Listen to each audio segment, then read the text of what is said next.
Hallo, wir sind's wieder, die Jungs von The Swiffers. Und wir zeigen euch heute den nächsten Trick.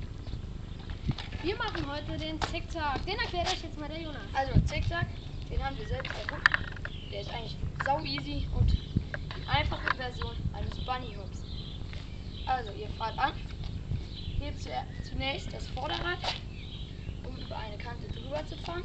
Wenn ihr drüber seid, nehmt ihr das Hinterrad hoch und fahrt weg. Und der Yannick zeigt euch jetzt mal, wie das geht. Also natürlich haben wir nicht erfunden, wir haben nur halt den Namen gegeben, weil wir nicht wissen, wie es ist. Wenn ihr wisst, wie der wirklich heißt, dann könnt ihr auch gerne unten machen. Also Zickzack, Zickzack. Das könnt ihr über Gegenstände machen. Holen wir jetzt zum Beispiel mal den Bulli. Zickzack, wie Bunny Hops, nur halt anders. So, das war's auch schon wieder heute von uns. Wir sehen uns nächstes Mal wieder. Und tschüss. Ciao.